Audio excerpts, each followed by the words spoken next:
அஸ்ஸலாமு அலைக்கும். Hi friends, நம்ம இன்றைக்கி பார்க்க போகிறது இந்த சுண்டைக்காய் வச்சு ஒரு குழம்பு ரெசிபி தான் பார்க்க போகிறோம். அதுக்கு நான் ஒரு 100 கிராம் அளவுக்கு சுண்டைக்காய் எடுத்துக்கிட்டேன். இதை வந்து இந்த மாதிரி ரெண்டாக கட் பண்ணிவிட்டு இந்த மாதிரி நச்சு விட்டால் ரெண்டாக கட் ஆயிரும்.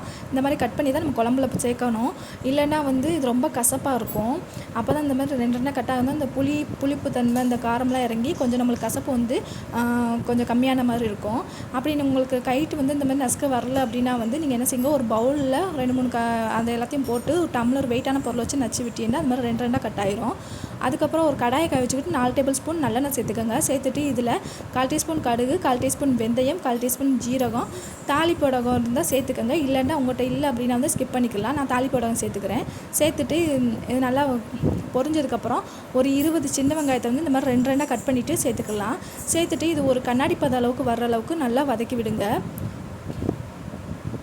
வதக்கி விட்டுட்டு இது கூடவே என்ன செய்யுங்க, ஒரு கொத்து கருவேப்பிலை சேர்த்துக்கோங்க.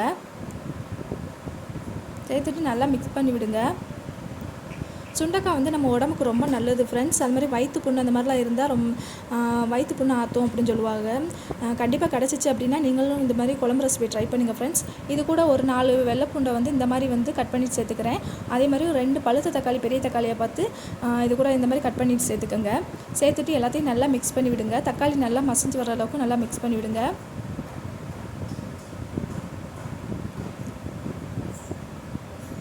இந்த ஸ்டேஜில் வந்து இது கூட நம்ம இந்த சுண்டைக்காய் கட் பண்ணி வச்சுருக்கோம் இல்லையா, அந்த சுண்டைக்காய் இது கூட சேர்த்துக்கலாம். சேர்த்துட்டு இது நல்லா மிக்ஸ் பண்ணி விடுங்க. எண்ணெயிலே நல்லா வதங்குற அளவுக்கு நல்லா கிளறி விடுங்க.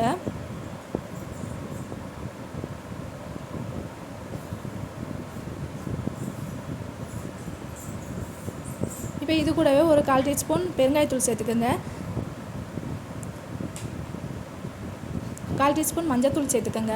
சேர்த்துட்டு தேவையான அளவு உப்பு சேர்த்துக்கோங்க. சேர்த்துட்டு எல்லாத்தையும் நல்லா மிக்ஸ் பண்ணி விடுங்க. ஃப்ளேம் வந்து மீடியமில் வச்சுக்கோங்க. ஏன்னா அடிப்பிடிக்க ஆரம்பிக்கும். நம்ம இதுக்கப்புறம் வந்து மசாலா தூள்லாம் சேர்க்க போகிறோம், அதனால் அடிப்பிடிக்கும். ஸோ மீடியம் ஃப்ளேம்லேயே வச்சுக்கோங்க. இப்போது 1/2 டேபிள் ஸ்பூன் மிளகாய்த்தூள் சேர்த்துக்கோங்க. 2 டேபிள் ஸ்பூன் மல்லித்தூள் சேர்த்துக்கோங்க. அதாவது குழம்பு மிளகாய்த்தூள் சொல்லுவோம்ல, அதை சேர்த்துக்கோங்க. சேர்த்துட்டு எல்லாத்தையும் நல்லா மிக்ஸ் பண்ணி விடுங்க. மிக்ஸ் பண்ணி விட்டுட்டு மசாலா தூள் சேர்த்து லைட்டாக அடிப்பிடிக்க ஆரம்பிக்கும். கொஞ்சம் லைட்டாக தண்ணி சேர்த்துட்டு எல்லாத்தையுமே நல்லா கிளறி விடுங்க. தக்காளி இப்போ நல்லா மசிஞ்சிருச்சு. இந்த ஸ்டேஜில் வந்து நீங்கள் தேவையான அளவு வந்து தண்ணி சேர்த்துக்கலாம். தண்ணி சேர்த்துட்டு நல்லா மிக்ஸ் பண்ணி விடுங்க ஃப்ரெண்ட்ஸ். மிக்ஸ் பண்ணி விட்டுட்டு நல்லா கொதிக்க விடுங்க. ஹை ஃப்ளேமில் வச்சே கொதிக்க விடுங்க. அப்போ தான் மசாலா ஸ்மெல்லாம் போயிடும். இந்தளவு கொதிச்சதுக்கப்புறம் லெமனை விட சின்ன சைஸ் புளியை எடுத்து ஊற போட்டு இது கூட கரைச்சிட்டு சேர்த்துக்கோங்க. சேர்த்துட்டு நல்லா கொதிக்க விடுங்க. ஒரு 5 நிமிஷம் கொதிச்சாலே போதும். பச்சை வாசனைலாம் போனதுக்கப்புறம் இது கூட கொஞ்சம் கருவேப்பிலை, கொஞ்சம் கொத்தமல்லி தூவிட்டு ஃப்ளேம் ஆஃப் பண்ணிடுங்க. அடுப்பு ஆஃப் பண்ணிடலாம்.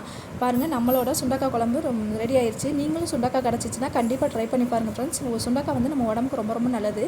பாருங்கள், இந்தளவுக்கு எண்ணெய் பிரிஞ்சு வந்திருக்கு. இது கூட அப்பளம் முட்டை வச்சு சாப்பிட்டா நல்லாயிருக்கும். நீங்களும் ட்ரை பண்ணுங்கள் ஃப்ரெண்ட்ஸ்.